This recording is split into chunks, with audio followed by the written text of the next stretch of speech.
Okay, so it says broadcast has begun. Let me just double check to make sure that it is doing so.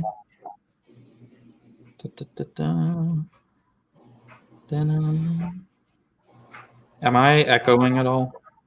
No, not at all. Am I? No, the first live stream I did, I went back and discovered that there was definitely echo. Okay, we are live officially. So let me share this to Twitter and we can start with our questions. We are live. Sure. Officially. So let me share this to Twitter. You're echoing a little bit now. That's because I was watching the live stream. Gotcha. That's what I thought it was. Okay. I always feel weird, tweeting once the live stream has started, but I don't really know how else to do it. Right. Except for like having a pre-typed text. Just ready to go. Yeah. Come on, you silly thing. There we go.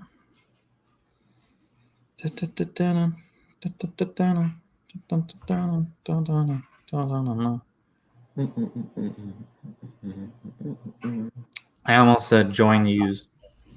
Well, I was reading Saga 1 and an editor pointed out a mistake.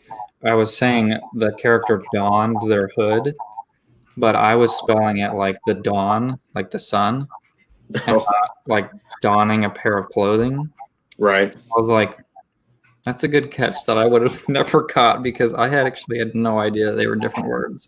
Yep. I do that with, I'm the worst for utter and utter, like a cow utters and then like an utter phrase.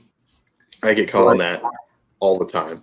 I get caught on quite and quiet. Yep. That's a big one. Like a lot. I actually have to like control search it. That's how much I do it. Almost done with this. See, I get distracted. I'm a guy, like if I get distracted, I'm one thing at a time, Mm-hmm.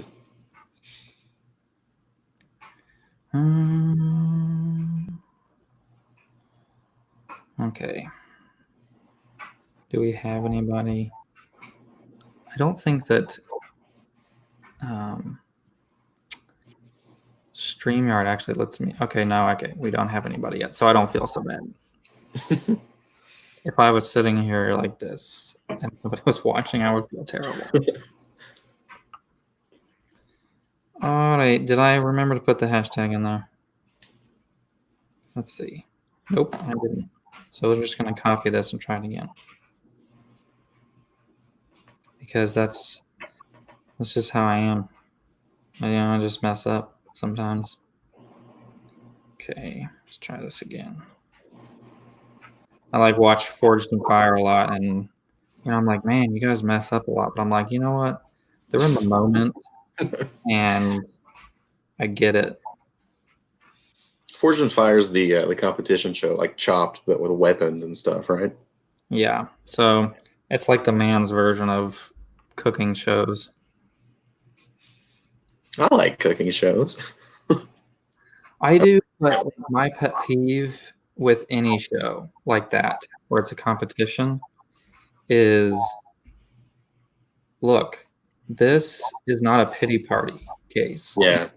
You should be able to win off of your own merit and not pity partying it, That's fair. Yeah, no, I'm with you. And they all do it. It's for the drama, though, Shay. I was like, I don't care. Like, we all have problems. And you should win off of your merit. Okay. So I have Facebook and Twitter updated. Cool. Instagram's kind of like, I get the most likes on Instagram, but I feel like it's a hollow following. Kind of like the writers community on Twitter. They just they would never actually buy the book. Right. I don't use Instagram at all. I don't even have one. So I use it for Mistwood, and that is it. I call it the Twitter for people who can't read. Pretty much. I mean, I feel like Instagram was invented from the realization on Facebook that, and I realized this before they made Instagram, because I'm hipster. Mm-hmm. If you include an image, people are more likely to actually look at it. Right. And then like it. So I think that was the logic behind Instagram. I just don't like how it creates like masks for like, not who you really are. And it kind of like puts this fake persona of what somebody's life is like. And then Right. other people look at it and it kind of causes a lot of insecurity,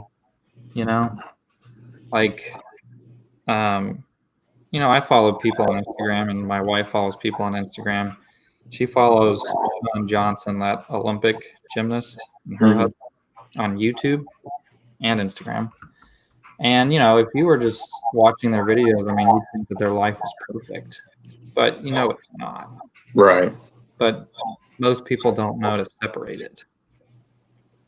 So, I don't know. I think that there's a really good video of this guy named Simon Sinek, where he's like talking about like the psychological effects of social media. Mm-hmm. It's pretty serious stuff. I've heard a little bit about that, I think. It's pretty deep, man. I don't know. So, first question. All right. Well, first we want to introduce you. You are a Comicsgater, of course.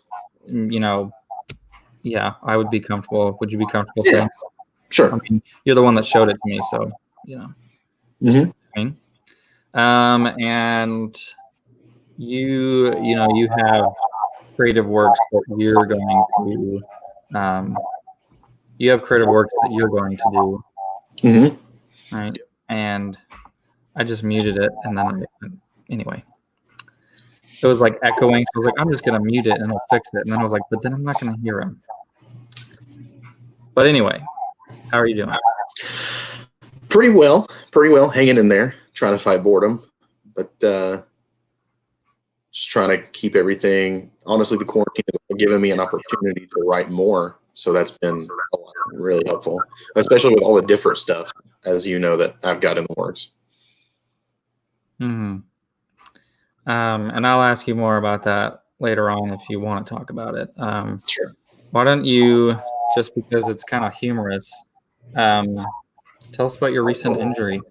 Oh, well, so I'm in the grounds department at my college, and what's basically the setup because of quarantine is we have two different worker shifts. So like there's going to be a week of one group of like 7 of us, and then the next week is a different one.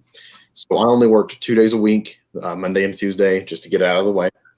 And I come in, and they tell me to go weed eat across the road, and I think that's fine. So I'm out there weed eating, and I come back to like refuel and restock and get different equipment to do a different project. And as I'm coming across the road, I stop, of course, and then I start going up this hill. And then as I turn a corner, I completely black out. I have no recollection of what happened. I'm seeing nothing. And then when I came to, it wasn't like I was waking up. It was no longer a black vision. And I was going through a fence over about a 6-foot ledge of like, here's a brick and there's like a parking lot and a fence. And then I'm over there, and I wake up in the middle of that. And so the gator falls on me for about 7 feet, and then I'm out. Like I got knocked out. And when I come to, this was different because like I remember waking up in it, and I remember a couple other guys who were there pulling it off of me, and I was completely covered in gasoline. Oh my goodness! Yeah, it was really scary. Like we had to throw my jeans away because they were so drenched in gasoline. So you were like caught on fire. I was not, luckily. But you could have. I could have been. Michael Kelso. It was on fire. It was on fire. My glasses were split in half, and then like I guess the cops where my college is were just bored because there were like 7 of them in 7 different cars that pulled up. Yeah, and the fire truck, and I was like, guys, it's really, I mean, yeah, I'm hurt pretty bad, but like, I don't think there's 7 of you here. And EMS, they were like, well, you look fine. And I was like, well, yeah, I'm in shock. Of course I look fine. But they they didn't really check me for anything because I said I was okay. Luckily, that was the one day of the week that my mom was also on campus because she works there too. So I told my boss, I was like, listen, can you just drive me to my mother? I don't want to send the text that says, hey, I just crashed. I want to tell her because she was going to freak out. So then I left. I ended up being okay. I couldn't move for 2-3 days hardly. We ended up getting my glasses fixed, which is hard in a global pandemic. Yeah, well, there's a lot of things that are hard. Yeah, that's true. The eyeglasses place had just opened up like the day before. So thankfully, I meandered somehow without bumping into anything because I'm more blind than Velma Dinkley from Scooby-Doo. Me too. I got that taken care of, and now I am almost 100% recovered. But I just want to see the image. I wish there was security camera footage of me just going off the edge there. Be on America's Funniest Home Videos. I was scared to death, though. Yeah, I guess I must have missed the part where you were covered in gasoline. Yeah. It was, because like the Gator was 100, like all the way flipped over on me. So was it like horizontal on you, or was it like upside down on you? Upside down. Okay. So like the chair part of like the John Deere Gator, that was like in the small of my back. Dang. Yeah, it was not fun. Gators are heavy. It's like a man's golf cart. It is true. It's a very manly golf cart because play golf. Feel really manly. Yeah. I'm pretty sure the people of all of it, because I was on grounds too, and I would like zoom in past them, like they probably thought I was. Which I loved working on grounds. In Berea, where I go to school, like you have to work. And when I first got assigned there, I was like really worried about it because it's like I don't want to spend X amount of hours a week doing grounds work, but it's an opportunity for me to get outside and do something, and it keeps me active. And it's really nice to just put some headphones in, let's do a podcast, an audiobook, and just weed eat for an hour. Yeah, I hated it because the people that worked, except for like 2 guys that worked there, were just horribly mean. Oof. Well, that'll ruin any job. Yeah, and that was the summer, so it was full time, and it wasn't just grounds. Like we had to carry it, like it was moving in grounds. So like if a dorm room needed to be cleaned, we had to remove all the furniture, all the way down the 4 flights of stairs. It was horrible. Right. But anyway, so you are the one that showed me Comicsgate, which was kind of a funny story because you were telling me about it, and I had already found your boy Zach on YouTube, but I didn't realize that he was a part of this movement. So I like watched his videos, like I like this guy's opinions. So right. I've probably seen like 20 of his videos, and then you told me about Comicsgate, and I looked more into it, and then I realized he was a part of Comicsgate. So how did you discover it? Well, Dad and I have been huge comic fans for literally always. There's never been a time in my life where I haven't been a fan of comics. And we were just honestly one of the many people who were getting dissatisfied with most, not all, but most of current stuff. And how creators were treating customers and things and on the internet. And we found Ethan, who we'd been fans of for like Green Lantern Rebirth and Flash Rebirth and stuff like that. And we watched a lot of his like sketch videos where he would do the opposite and take like Rainbow Brute was one of the first ones, for instance, where he would take like Rainbow Bright, a traditionally girls thing, and turned it into this super thing, or My Girthy Stallion. Like that was how I got closer into it. And then I started realizing like, hey, the best way to tell the story that you want to tell is to get other people interested in it as well. Because I mean, Dad and I have been writing on superhero stuff for always, like I said. Dad has hundreds of hours of content or hundreds of issues of content that we've just never actually sat down and written, but we've talked about it always. So it was really awesome to see all these creators have their own original ideas getting pushed to the forefront. and seeing that kind of take off through crowdfunding, because that's really what it's all about. It shouldn't be just do whatever you want with characters that have existed for 100 years or so and say that, oh, this is how they are now. No, you can tell your own story with your own stuff and see if it holds weight or merit on its own, because it should be important to you. I do feel like, to a certain extent, like Superman, Batman, Captain America, like time has gone by so much and so many stories have been told with them. I feel like the amount of new content should be more quality, less quantity. And I think for sure, definitely follows that model, and it gives a whole lot of new characters. And I think that more people bringing their ideas, their unique ideas, is pretty awesome too. So yeah. Oh yeah. Totally agree. So getting into more of my books, what initially draws you to a book above all else, comic book or novel? What first catches your eye? Well, since you said both of those mediums, I'll go twofold. If it's a comic, it's going to be completely different from a novel. If it's a comic, it's going to have to either have a character that has is visually appealing, like I think, oh man, that guy looks cool, or it's a character that I'm already attached to, like Venom, Beast, Nightwing, guys like that. Novels, on the other hand, are very, very different. And your books especially caught my eye because it's fantasy, and that's kind of my go-to stuff.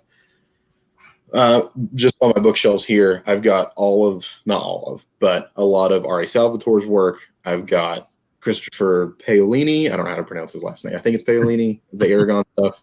I've got your book. If there's a cool dragon on it, if there's a cool dude with a sword, I'm probably in.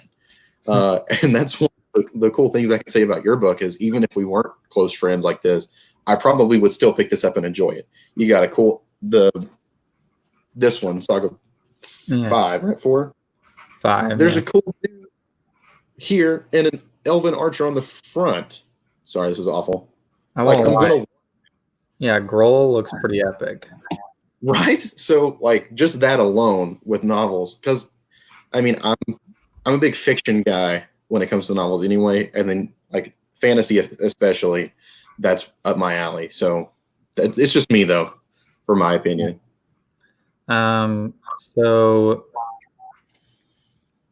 What keeps you drawn in? So, like, for me, what draws me in is the cover. If it's epic, just like kind of like you said, which is why a lot of modern comics kind of bore me, because they're usually not art anymore. Right. It's such a big deal for me to have a cover that had artwork on it. But that initially draws me in. But I'm finding that, like, currently the Game of Thrones books, like, I'm starting to get really bored. Because it is so slow. Yeah. Like, a whole chapter will be one conversation. Like, half of Brands, it's just like, this could totally not even be a chapter. Yeah. And I hate Bran anyway, so. Boring. Like, if it's not Jon or Tyrion or Jaime, or I do like Davos a lot. Yeah. And Arya is also interesting, but Sansa, Bran, who else is it? Even Catelyn. Like, yeah, it's like there's a whole chapter dedicated to her dad dying. I'm like, what is this? Where is Rob? Yeah. So my question, like, for me, I'm discovering a little bit about myself as a reader, because I'm still going to finish the Game of Thrones books, but it's like it's more of a struggle for me.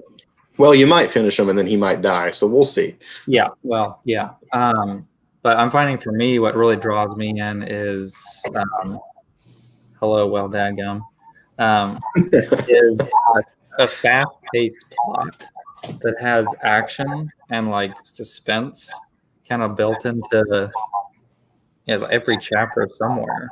So I guess, my question is, what keeps you invested in a book? What makes you finish a book? For me, it's a character that I can latch onto. Not necessarily that I have to identify with, just a character that I can I can be with. Or I really like sandbox lore. So what I mean by that is like you have Star Wars, right? And then the six movies that exist in Star Wars. You have the Skywalker saga. So it follows this group of people throughout. But there are thousands of stories that can exist in this world outside of that story. Right. So it's really interesting for me because like right now I'm in a D&D campaign that's based in the Star Wars universe. So I want to be able to tell a story in a universe that can be my own, but it is also exists outside. The same thing with Game of Thrones. Like that world is so big and so rich in lore that you can have these sort of different stories. And it's really interesting for me as a reader to go back and like try and make theories based on what you know is like what's happened in the lore and what's happened currently. That's what keeps me reading. Like my favorite part of the Harry Potter books is not even in the Harry Potter books. It's all the stuff that happens with the Marauders. So I'm really interested in things that like happened in a different time or that could happen. And especially like finding one character that you really latch onto and you're like, oh, this is my guy. Right. Like Jamie. Like Jamie. Oh, I think you'll like the prologue for Saga 1 a lot then. mm-hmm. It really does. You know, the Silva Mist was pretty close-knit. Mm-hmm. This book's a lot more broad, and you see a lot more of the world, you know. Mm-hmm. They travel to a lot more places, and you see a lot more cultures. Right. And I'm kind of glad it took me longer to do it because I've added so much to it. Right. Just because of time. Mm-hmm. Lots of hot showers. That's where I get my best ideas. So speaking of Game of Thrones, I wanted to add this question in because I know you'd have an opinion on it. Oh, I've got an opinion on just about anything. How would you have done Jaime's end if you were the man in charge? I'm so glad you asked me this question. So considering I had to make rules for myself, I can't do, because if it were just up to me, I would completely change the last season. I'd make it 2 seasons and make it a lot longer. But if we're just taking from the Battle of Winterfell on, I would have still had Jaime leave Brienne and head towards Cersei. However, I would have him enter the throne room as he's watching all like the havoc happen. Mm-hmm. And then she gets all happy because she thought that he comes back to him, but they're up at that top, right? So they're still acting like he is with her, and then they walk over to a window and he looks at her and he takes his hand and he goes, "The things I do for love," and he shoves her out. And then it cuts, right? So the fall itself doesn't kill her, but then she wakes up and she comes to, and who's standing in front of her about ready to have the final blow? Arya Stark. The one that gets the final blow, but Jaime still thinks that he does, so he has a satisfying ending where he returns with Brienne. And then I'd put Tyrion on the throne and have Jaime be his hand. I was hoping Cersei would suffer more. Oh yeah. Oh yeah. Yeah. Man, I really do think they should have made it 2 seasons. Yeah. Like I said, there's a lot of stuff that I would have done differently, but I don't want to fill up 3 hours of your live stream with. Yeah, I think the one thing I was most disappointed with was the long night. It should have been its own season. Mm-hmm. I personally think Dany going evil makes perfect sense. I do too. I just think it was too quick. Mm-hmm. I feel like it would have been if, like, an analogy would be if Anakin turned into Darth Vader at the middle of episode 2, like Battle of Geonosis, he just turns evil and starts killing everybody. It's like, what? Yeah. Anyway. Yeah. Okay. Which, hey, on the plus side, it inspired me to be a better writer, and it made me more about your stuff. Do you have any idea how frustrating as a writer? I was like, you had these cool White Walkers, and they didn't even draw a sword in the last battle. I was like, they were for me, the White Walkers and Jon Snow were the coolest part of the whole thing. And I was like, What? How did Arya sneak up on that? Like, anyway, moving on. So specific to fantasy, you might have already answered this. I don't know. Let me know if you have. Specific to fantasy, what do you enjoy most about fantasy? So this will just be a little bit more in depth of kind of like the lore sandbox thing. I like that each different fantasy race has like their own separate mythologies and their own separate cultures, and it's like all these things exist in this realm. And especially something that I try and do with my stuff is have each mythology work into one broad mythology. Mm-hmm. The elves have their own mythology, but it's not contradictory to like the main mythology. So it's like and it's just really cool to see people fight with swords. And there's something about that like I think not specific to guys, but guys especially are just like, oh man, that's a jack dude with a sweet sword. I want to see him fight stuff. And I think that appeals to almost everybody. So that's kind of a fantasy specific thing. I got a character. I know people have seen the artwork, but like he fits that bill like so perfect. I can't wait for people to meet him. He's like well, I actually, after the Sylvan Mist, I wrote another book, which is Saga 4. Right. I didn't end up publishing it because I didn't want to write myself into a box. Like there are already some things with the Sylvan Mist that I'm like, it limits me in Saga 1 a little bit. I didn't want to limit myself further. So I have Saga 4 written, but I'm just kind of like I'm like sitting on it right now. Right. So my editors who have read that book, they have now edited Saga 1 where you first meet Zach. And so they were like, while they were reading, they were like, whenever the name drops, Zach Bonebreaker, they were like, oh crap, like, right, damn. And then I told my editors, I was like, it's this weird thing because your reaction to that makes me so happy, but nobody else is going to have that reaction because this will be the first time I've met him. Right. So I'm going to put that artwork on. Let's see if this is how we do this. Can you see my screen? Yeah. So this is him. I mean, with a name like Zach Bonebreaker. Mm-hmm.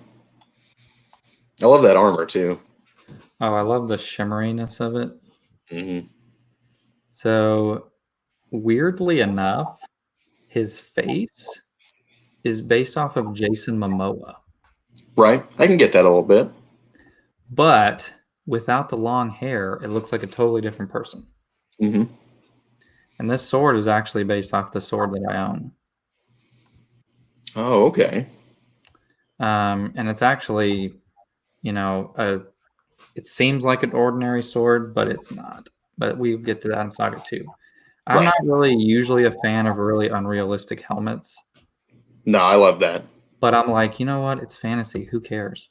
Exactly. That's how I am. All of my bad guys that have helmets have just stupid, like my main bad guy, he's got giant black bat wings on his helmet just to make sure you know that he's the bad guy. I mean, it looks epic. If it was real, you couldn't walk in a forest or somebody's sword or your own sword would catch on it. But right. It's the same thing with female characters. It's like, it's fantasy. I'm not going to have her be like that one character in the Last of Us or whatever, part 2. Yeah. That's a completely different conversation. I didn't play the first one, but I saw. Me either. I saw a certain clip of it. Hey, he is Zach Backbone Breaker. Backbone Breaker. Hey, his name is Zach Bonebreaker because I'm getting this from Will Dadgum's comment. He has that name because he will literally rip somebody's spine out and beat them to death, or rip their arm off and beat them to a pulp with their own spine. Nice.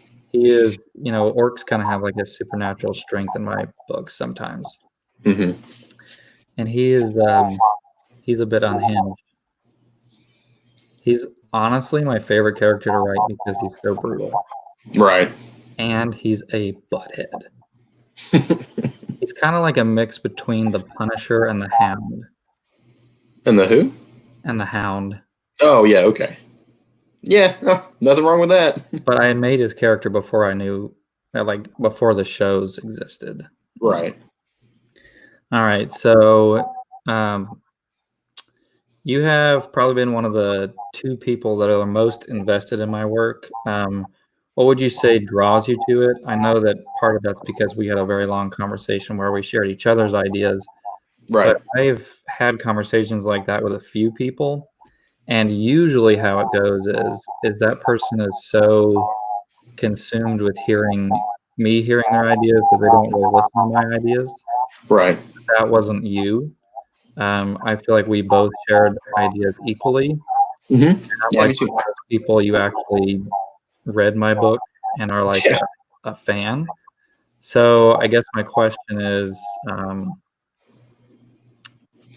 I don't know if that's really a question. Now that I read it, I don't think it's a really good question. But I guess what made you actually make the jump to buy the book? Well, like I said, I was in the mood for reading a new fantasy book at the time. After I've read it, though, I really like what you've done in the sense that nothing in it feels cliche, but it feels familiar. And what I mean by that is like it's a fantasy book. You've got your good guys and you've got your bad guys. Your good guys are good. Your bad guys are evil monsters. Good guys win. Bad guys lose, and that's good. But what I'm like, it also leaves the reader with a sense of like, oh man, how are they going to win? Which I think I was thinking about this that we were going to have this part of the conversation that like I'm going to put my characters in a situation where it's like that it's fantasy and you should be familiar with the good guys winning, but how are they going to get out of this one? And then aside from that, I like all the different elves that you kind of intertwined and how like I'd never heard anything about water elves before until you introduced them. And I thought, oh, that's the coolest thing ever. It's like having mermaids without the backdraws of mermaids. And the tail. And the tail. That's what I'm saying. Like everything you can't have a mermaid character, but now you can have a mermaid character. Mm-hmm. That was so cool. It's crazy. Water elves originated looking somewhat like Twi'leks, but then I was like, I'm not going to do that. I'm going to make it my own thing. And so like what you have, it's not a Tolkien orc. It's not an R.A. Salvatore orc. It's not an R.A. Salvatore elf. It's not a Tolkien elf. Everything in it feels completely unique, but not so different that it spits in the face of other fantasy. Mm-hmm. So that was really what kind of kept me reading. It's like, oh man, this is so cool because it feels fresh and original, but it doesn't feel uncomfortably new. Well, that's nice to hear. I know that for me, like with comic book movies, a big thing for me is it kind of like what you said, like it needs to be familiar, Mm-hmm. but there needs to be a sense of like, how are they going to get out of this? Right. Whereas like in Man of Steel, which I don't remember if you liked that movie or not. I like Man of Steel, yeah. You're like, it's Superman, but he's going up against like 9 Kryptonians. Yeah. He's going to win, but how's he going to do it? Right. Whereas in Age of Ultron, I'm like, I know they're going to beat him very easily. I'm not really worried about them at all. Mm-hmm. So it's nice to hear that I achieved that. I think I've maintained that in this book as well. But just to let you know, there are going to be a few instances where the heroes don't win. Right. And which I think is important. A lot of people are going to die. But right. But it's mainly, I think that'll mainly be Saga 3, which is before Elion, so right. you don't have to worry about those characters necessarily just yet. All right, so you kind of answered what specifically about my writing. Let's talk about Roy. What do you like about Roy? What makes him your favorite character in the Silver Mist? Right. So like I said, I always kind of attach myself to a character. when I'm reading something, and it rarely is the main character, but never. I mean, it's not exclusively not the main character. I love Allion too, but with Roy, he seemed to be more real, and not in the sense that like Allion isn't like a real character or something. Mm-hmm.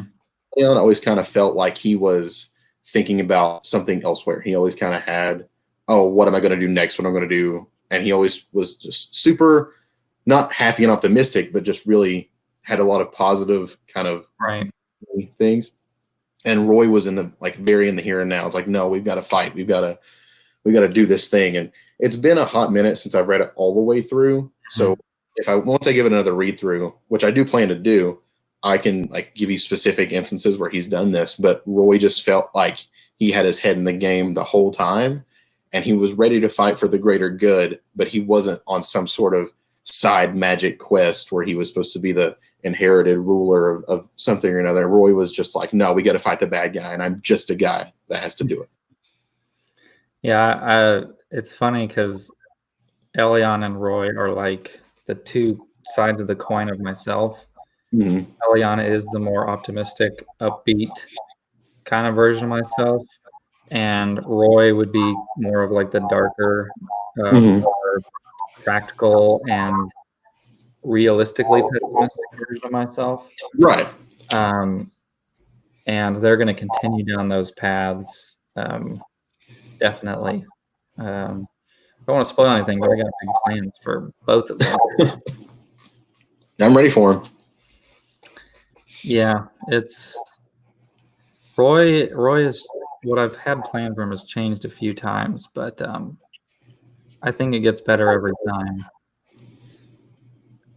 So, and for anybody that doesn't know, Roy is like he's a human from a country called Talor, which is kind of like my version of Rome, Greece, maybe a little bit more Greek than Rome, and slash America.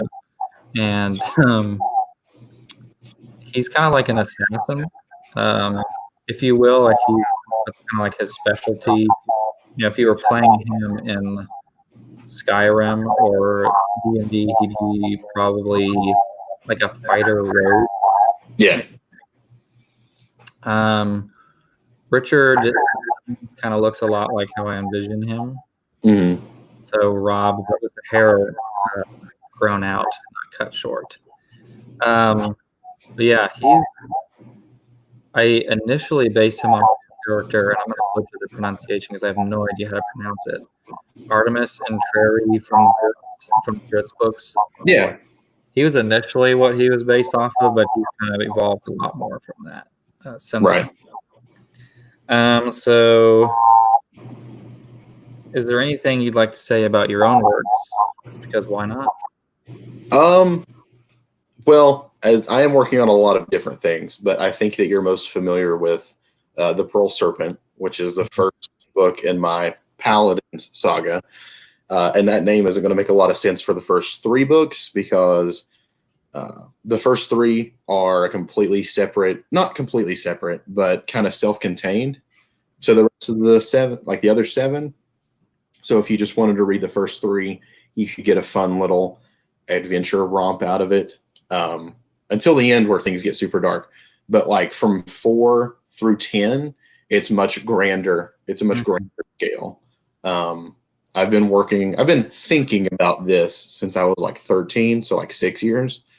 So I've got everything planned pretty much, and I enjoy working on it. You seem to enjoy reading what I have of it. Yeah, it's really good. Getting the stuff in my head on the page is a lot more time consuming than I thought, because I just get so caught up in writing little things like dialogue and things, but it's working well. It's intimidating, especially the first few times you write. I've been working on these books since I was 16. However old you are when you're a senior in high school. Or yeah. I guess I would have been. It was like the summer before my senior year. But it was Ari Salvatore that mainly inspired me. Right. To be honest, I actually read Ari Salvatore's books before I read The Lord of the Rings because I was super intimidated by The Lord of the Rings. Like reading. They are intense books. I've still yet to finish Two Towers, so don't kill me. Hey, I get it. It's a work of literature, you know. Yeah. It's my favorite movie franchise of all time, but sometimes I just don't want to read about trees talking to each other. It is a bit more drawn out, kind of like I feel like Game of Thrones is a little bit more drawn out, to be honest. Yeah. Actually, a lot more drawn out, but they are both a little dry at times, especially when the hobbits are trying to get out of the Shire. Yeah. But when Sam fights Shelob, that is excellent writing. That's probably my favorite part of the books. What was my other question? Do you have any questions about anything that I've written or that you want to talk about that you've noticed or anything? You mean like from what I read? Yeah. Yeah, I mean, I like your idea of to me, because of Dritz, Dark Elves have always really interested me a lot. Mm-hmm. I know that the character that I read about was really just kind of briefly introduced. Right. But, that character immediately grabbed my attention just because I love Dark Elves, specifically Dritz. But kind of like how the direction I've taken Gray Elves, it kind of just shows like you don't have to do the Drow Elf style. Right. So it interests me. I also really like that your main character is like swindling a bunch of orcs out of their money at the beginning. Yeah.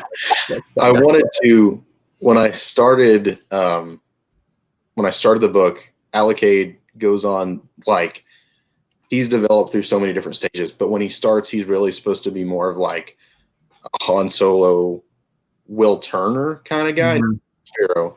But I mean, he is a buccaneer. He is kind of a pirate, but you'll learn soon that he hasn't always lived that way. And I kind of hint at that in his conversation with Jay at the beginning. But my orcs are super different from orcs as well, as in they're not all evil. But most of them are pretty dumb, but they're like really good at certain things. Like they're excellent like blacksmiths and they're excellent like manual laborers, but they're not all bad. This group just happened to be because basically the Shimmering Isles, where the story takes place in the very beginning, is kind of like half Mos Eisley Cantina, half Tortuga from Pirates of the Caribbean. So it's definitely gave that vibe. I thought of Tortuga a lot when I was reading it. Good. That's what was heavily inspired by that. And so when he swindles them out of that, it shows that he's got street skill that he's had to learn and that he can handle his own in a fight without him being like stupidly good at everything, because he's not. And that's important. Yeah. That's a hard balance, because like, I don't know, maybe it's because I'm lazy, but like I don't want to like have to write out them learning how to fight because that's super boring. At least writing it, not so bad reading it, but so like Narbad, it kind of like references that his dad taught him how to fight, or whenever they teach Talia how to fight, because she's not really a fighter at the beginning of the book. It's kind of like when they're setting camp, it like briefly mentions that Narbad is training her at that moment, but it doesn't go into depth for it because so it's like a weird balance of you want your heroes to be capable, right, but not OP. To be OP. Yeah.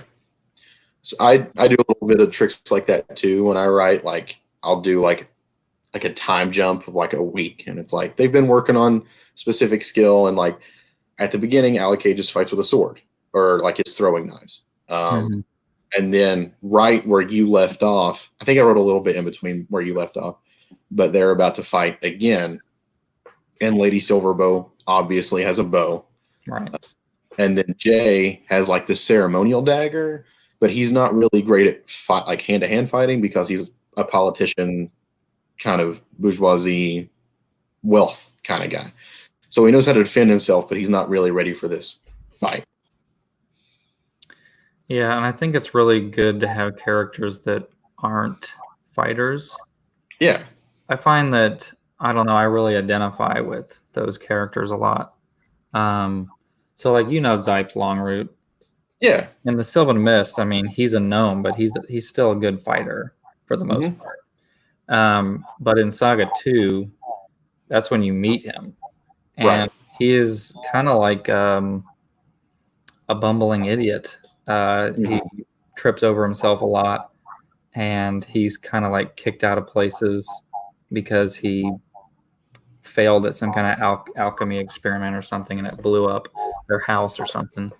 And so he's a really fun character to write because you kind of grow with them, right? Right. And that builds a connection.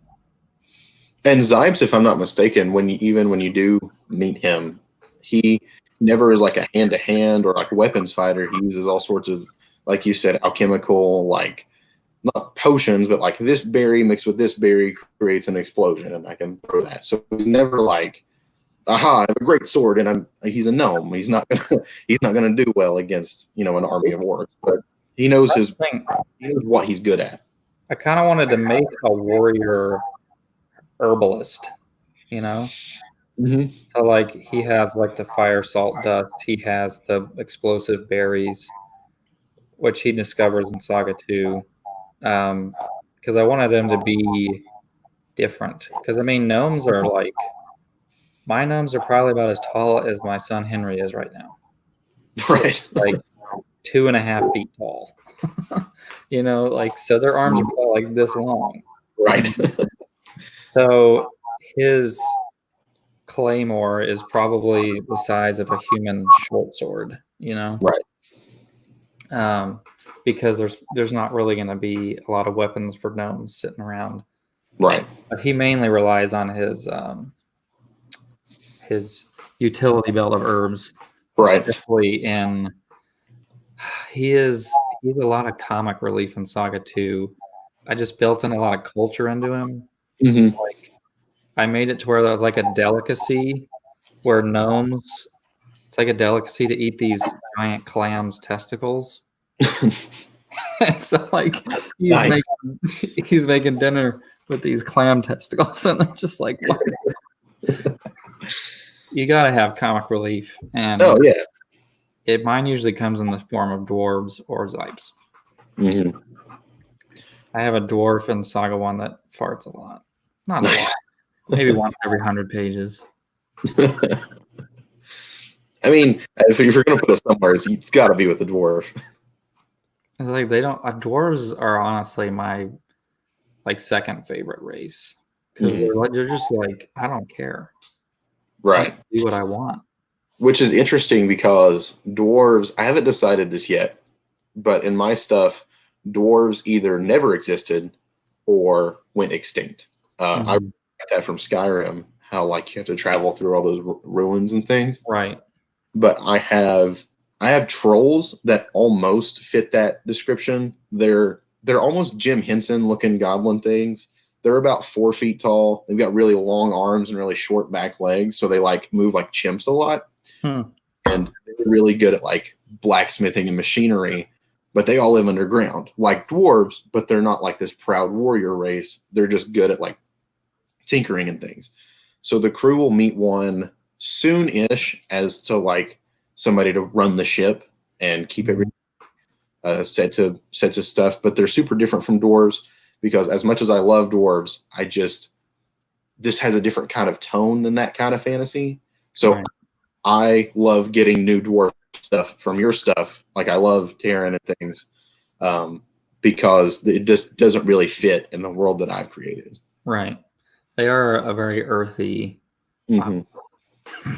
Right. race, which weird enough, you actually do. Terran is actually in Saga 1. All right. Yeah. Probably not in the way people expect, but he is there. Hmm. He is All present right. in the book. So if you want to, I can actually show you some of the visual companion, which nobody has fully seen yet. Sure, let's do it. I do have one coming in the mail, so Comicsgate or no, you're a visual companion. I thought I ordered one, didn't I? oh yes, you did. Okay, Okay. yes. I was like, what? Let's see. What is it? This one? What did I figure out? No, that's the share screen. There we go. That's what I was. See, when I was showing you Zach, this is what I thought I was doing. But that's not what I was doing. All right, I'm using a thing called Bookwrite. We'll see if it turns out good. I don't have the cover yet. I will acquire it. Cool. From a dark fantasy guy. Ooh. Let's zoom in a little bit. Right now, I'm like trying to, not spend too much money. So, Right. I can't remember how to get this bar up. I'm very curious to what that thing is. This monkey? Yeah. It's very integral. Is that how you say that word?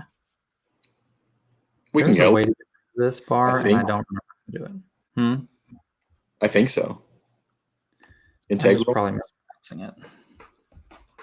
Well, anyway, it's very... Narbed kind of has a Moses moment, a burning bush moment, if you will. And these monkeys are a part of it. Oh, word. And they're just super adorable. Yeah. I don't know. It's inspired off of the Japanese, like, spa monkeys. Yeah, I know exactly what we're talking about. And I was like, what if it had antlers? And what's really funny is how I got monkeys and antlers is Michael Scott actually, when they're talking about religion, he's like, what if we had a god that was a monkey that had the antlers of a deer and the body of a boar? Is that where he hits Meredith with his car? What? Is that where he hits Meredith with his car? Yes, it is. Rabies awareness. Yep. Oh man, it cracks me up. This is the next page. I like it. I want it to look really classy. Yeah. So it gives like a little brief bio, tells you how much they weigh, even the female characters. Word. And it's not done yet. I thought Narbed should have 4 pages, seeing as he's the main character. Right. And then Talia and Ruth will go here, but I'm waiting on there to be able to scan their artwork from Vic King. And then we have Zach Bonebreaker and Neris. That's not the finished product, as you know, and that'll actually take up the full page. Then we have Linod, who is... There's going to be a piece that goes here that will take up the full page. A little description. He's a cleric. He's kind of my window into exploring a lot of like the mythology behind the magic of my world. Right. It is actually very complex, and there's a big event that happens in between this book and the Sylvan Mist that kind of affects magic a lot. So it looks very different in this book than it does the Sylvan Mist. But he's cool because if you look at his weapon, it's called a Yari. And yeah, I thought like, well, what if like, why do wizards have to have stabs? What if they could have it was a weapon and a magical conduit? Conduit, yeah. Yeah. So he's pretty darn good with it too. Nice. But I feel like he's not OP, but he can get the job done. Something that frustrates me in like R.A. Salvatore books is they hype up the wizards, and then the wizards don't really ever accomplish much. So we have Nelid Selithor, who is Elion's uncle. Cool.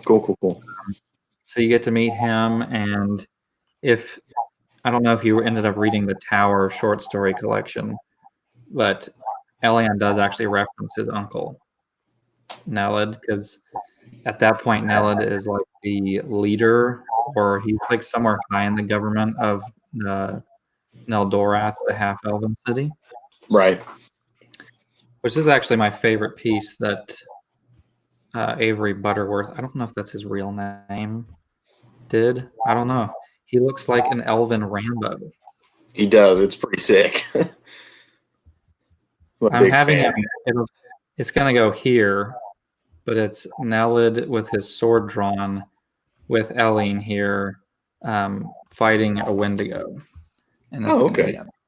So that's what will go here. Ellie, well, Nelid is actually a sword instructor at Mog Durag. If you remember in the Sylvan Messenger, Kuva has taken control and made her base in a place called Mog Durag. Yeah. I can't remember how I decided to pronounce it. But that was basically like the military school for elves. So at this time period, that's still a school, and he's one of the instructors. Oh, And okay. Aileen is one of his top students. He kind of has like almost Zach Nafine, or however Gritz's dad's name was pronounced, vibes. Mm-hmm. Just like the instructor. Yeah.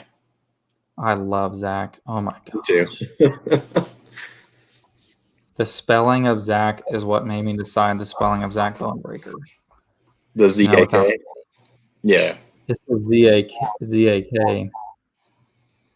But yeah, so my wife got him on the personality test, which kind of cracked me up. And people will know. Well, you'll understand why that's funny when you read the book.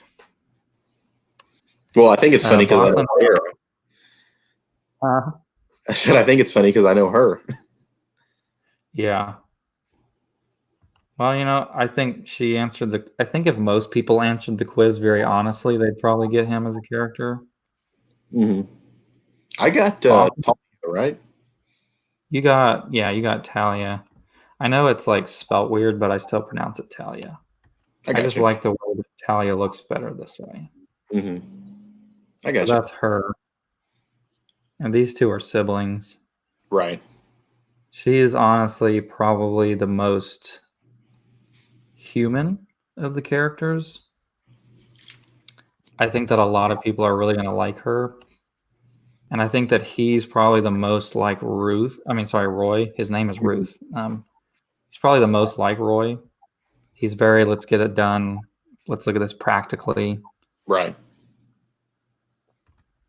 Bofflin, the top dwarf here, he is like the epitome of like, he's going to say what's on his mind and it's going to be really uncomfortable. Mm-hmm. And like, you're going to be like, dang, burn. Right. Like he's just the epitome of dwarven sass.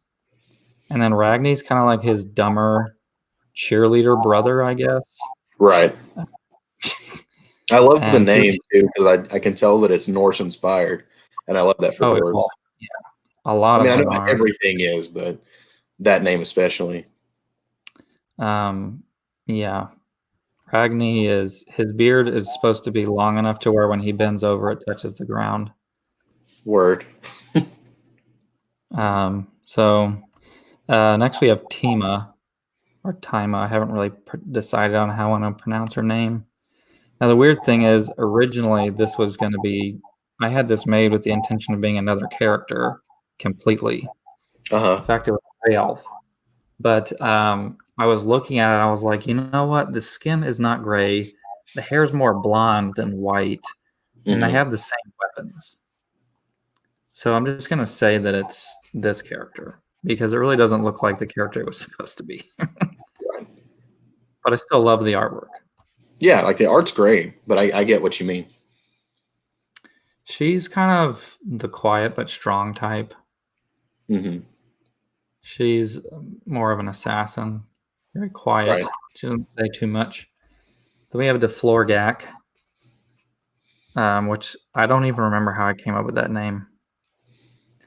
But he is a mutated Wendigo, the Lich Karam, kind of in a very, very, very gory necromancy ceremony, brings the Florgak back to life and mutilates him. Right.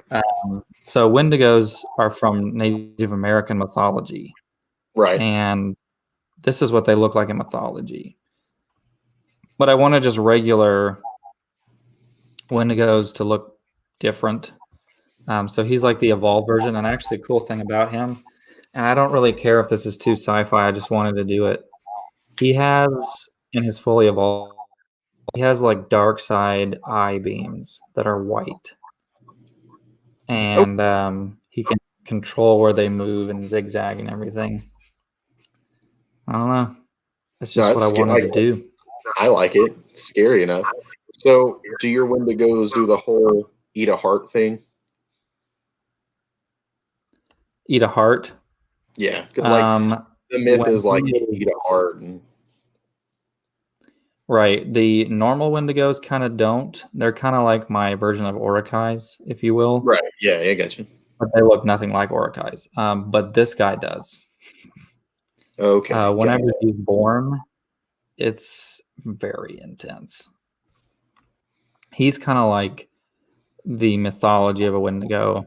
My average Wendigos are kind of like my own thing. Gotcha. Then we have Karam. He's kind of like, sometimes he's the main villain, sometimes he's not. He's kind of like a Littlefinger kind of figure, but purely, he's a villain 100%. Right. You never think that he could possibly be a good guy, but he's all about his own interests, and he's got his own plan going on. I mean, yeah, you look at that guy and you think, wow, he's evil. Which a lot of people really, really seem to like the artwork of Karam. Yeah. It looks very classical, like Conan the Barbarian villain. Yeah. I love the little spots in the eyeballs. Mm-hmm. Then we have the main villain, which is Is, which is a son of Vandir, which is kind of like my Satan figure. Right. So his second born son is this guy. Ooh. And he is actually going to be the cover of the visual companion, but it's going to be a dark fantasy artist, and it's going to look super creepy. Mm-hmm. And then there's a few pages I still have to make, but this is the gist of it. Yeah, I'm so excited about this. A gray elf. Right. You know who that is because you're on the Patreon, but everybody else is going to be like, who's that? Who's that? So let's see. I have the cover here somewhere. I can zoom in on a Wendigo.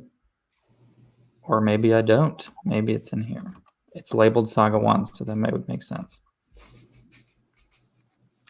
My computer always pulls up Paint for some reason instead of this. So I'm surprised I didn't have to re-click it. So this is an arm reeler. It has the body of a troll with the head of a Mowry eel. Okay, I was going to ask about that guy because even when I showed my dad the cover, he was like, "What is that thing?" And I was like, "I don't know, but I see it die." I don't think there's any of them. Well, no, Narbad and Zipes kill two of them in the Sylvan Mist. Yeah, but it's they're defending the cabin. But I remember that now. Yep. They have the body of like a Lord of the Rings troll with the head of a Mowry eel, and sometimes they have really long hairs on their jaw lines. Just to be gross. Absolutely terrifying. Yes, and this is actually kind of a small one right here. Right. There's an arm reeler. There's different kinds, and depending on their skin color determines on like how strong they are. Mm-hmm. Narbad fights one of these like halfway through the book that are fully adult, and they can fit Narbad in their mouth. Oof. Like that's how big they are. So that's nice. Absolutely. There's another version of Is right there. Oh, okay. Now this is that's Is again. So he'll be drawn 4 times by the time this is over. This is a Wendigo unmutated. Gotcha. So they have the tusks, they have the white mane, and they kind of have like an Oricai-ish build. I like that a lot. They're kind of like the most intelligent of the evil races. Right. There's a smaller Wendigo. Like this is a Wendigo. This is a Lith, right? As is this. They're kind of more like goblin looking. Uh-huh. I really like this guy for some reason. He's just chilling there. There's a good look at Talia. Yeah, I'm excited to read about her. She's one of the ones that I've been drawn to as well. I mean, yeah, you got her on the personality test. Now, the crazy thing is her magic is a very particular color of gold. Mm-hmm. And I didn't even tell the illustrator that. And he just kind of magically figured it out. That's cool. Now, the detail on the illustration you can't really see because this is really zoomed in. But these parts of the sword are actually lion heads biting the blade. Nice. And she gets it from a dwarf king. I'm not gonna lie, her character is awesome, and she's only gonna get more cool in Saga 2. Right. I'll say this: on the Saga 2 cover, she's gonna be breathing green fire. That's awesome. So she's kind of like a sword magic, but she doesn't really know that she has magic for like a long time. Oh, okay. One of those. I got you. So, yeah, I'm hoping that the campaign picks up again. We've slowed down a little bit. We're at 2,129. But about 800, give or take away, right? Huh? You're about 800, give or take away, right? Yeah, but I think that the Comicsgate exclusive artwork, which you've seen on Patreon, Right. at least the unfinished version, I think you would agree in saying that that is very clearly marketed for Comicsgate in mind. Yeah. Seeing what they like. Yeah. That's for me, more for them. Mm-hmm. So I'm confident that once that gets finished and revealed, that we'll get some more. But who knows? I've been retweeting you, so talked to a couple of my buddies about it. So we'll see how that goes. Oh, really? Yeah. Well, thank you. I mean, I can never tell who's Comicsgate and who isn't. So I honestly do believe we're going to get. I know that they usually pick up in the last week a lot. Yeah. My projection, and I still have a few family members that haven't gotten it, so I think we'll make it. I'm excited about it. I'm ready for it. So I'm been looking forward to it. And like when we're done with this, I'll probably end this in a few minutes, and then I'm actually doing my last read through, and then I'm done. I'm not reading it again. I've read it like 20 times. I'm so done with it. I'm so done with it. I told Sarah, I was like, you know what? After I read it through this last time, if I don't want to, I never have to read this story ever again. It's true. You know, I said I will because I love it. Right. You know, even after reading it 20 times. But it's going to be a little while before I do that. I need a break. All right. Well, is there any closing comments that you want to make? I do have one question about like the formatting of the book. Will it be similar to this, or how's that going to look? Good question. So it is going to be very similar. So you've seen the finished cover graphic design, right? Yeah. It's on the whatever it's called, Indiegogo. I'll pull it up just because it helps me organize my thoughts, my thoughts. So basically, obviously, the format is going to be different in that, you know, it's a full cover art, so you won't have the same spine design. But 1 second, I'm going to get a book.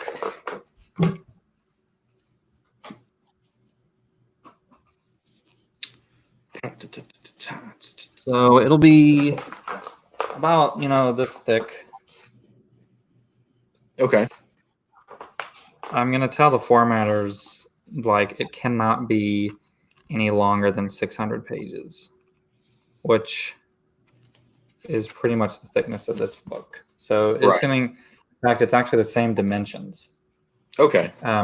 And that's the same dimensions as the Sylvan Mist.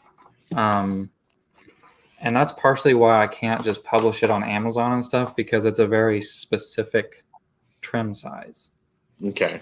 that is not offered by most places. So that's partially why I do my, Mistwood Publishing, is because I'm very specific and I'm very much a perfectionist. I have like this standard my book has to reach in Right. quality. So that to say, the interior is going to be largely the same. So in the Sylvan Mist, where the spider art is on the inside, that's where the monkey will be. There will be the interior of Is. The pencil ink of Is will be inside of the book. Right. Like inside of it. The beginning of each chapter is going to look very similar, but it will have this axe sigil at the beginning of each chapter. Oh, okay. In addition to the title, because I think that looks classy. It does. Big fan. Where the map is in the Sylvan Mist, that's where this map will be. I'm gonna try to keep it the same format. Now the font might be smaller, or might be the same size. That's up to the people. Okay. Making it to the 600 page mark. Normally, I would say go for less paper, but I thought that it was going to be 600 pages, so the artwork and the graphic design is all designed at it being 600 pages. Right. So it kind of be 600 pages now. Gotcha. So I hope that answers the question. Oh yeah, 100%. I think the only thing that might be different is, if in the Sylvan Mist, when it changes scenes, it has that little sword. Yeah. I think I'm going to request something else go there. Okay. If anything else, it would be like 3 of the Narbad sigils in a row. I think that would look cool. Yeah, definitely. So, and most importantly, the paper is going to be a little bit different, a little less fluffy, more like paper. Gotcha. And the cover, very, very importantly, this is very important to me, and a big reason why I have to make the certain mark, the 3,000 mark, is because of this. My biggest issue with the Sylvan Mist was that when I was reading it, the spine, the lamination started to peel, right? And with this, that's not going to happen. Okay. Because it is not a lamination. It is what they call a varnish, an aqueous varnish. So it is, it's not going to peel. It's like what this is. Like, I could read this a million times, and this is never going to start peeling. Right. Like, did that happen to your copy of the Sylvan Mist at all? A little bit here and there, but not like a peeling. It just kind of scuffed up on the sides here, but nothing that's super noticeable or is an eyesore or anything. Because like my copy, like down here, you could see it rolling, and like you could see it rolling here. A little bit. It's not too bad. Yeah. So I mean, that bothered me. I'm just a perfectionist, Yeah, no, and I think a lot of times, especially when you're a writer, you need to be. I think that it puts out the best quality work. And the crazy thing is, like, I'll be on Twitter and following the writing community, and I'll see somebody that's publishing a book, and they have like thousands of followers, but their book looks like crap. And I'm like, my book looks sexy. Yeah, no, 100%. And I'm like, I don't know what it is. I'll tell you though, if I was a woman and if I was willing to show some skin, I'd be at like 10,000. I would be beyond 10,000. No problem. Is what it is though. What are you gonna do? I'm okay with it. I don't want to be a woman. Even though the methods are there, I think I'm pretty content. I'm very content. After watching my wife give birth, I'm very content. All right, well, I'll let you go. I don't want to, I love EVS, but I don't understand the 3-hour streams. I don't get that. I hear you. I know there are people that watched it all the way through, like every night. I'm like, I don't understand. Yeah. Love the guy, but gee, me. Come on, guys. Like, whoa. But yeah, we got, I think we probably maybe got 4 or 5 streamers, or at least the same person got on and off a few times. Okay. All right. So it'll probably pick up more as if it's like my orc live stream, it'll pick up a lot of views afterwards. So all right. You keep me posted on how it's doing. all right, will do. You have yourself a wonderful night. Thanks for coming on. You too, buddy. It was always a pleasure talking to you. I'll be sure to throw in an extra Narbad sticker or something for you for coming on. Well, thank you. Appreciate it. We definitely need to do it again sometime. I always enjoy having conversations about stuff like this with you. Yeah, it'll be even more fun when we do it with Josh. He's Yeah, got for that sure. high energy. Oh, I have to do it absolutely. every time that Henry's not sleeping so I can be more energetic. Right. All right, buddy. I'll text you in a little bit, okay? All right, see ya. See ya.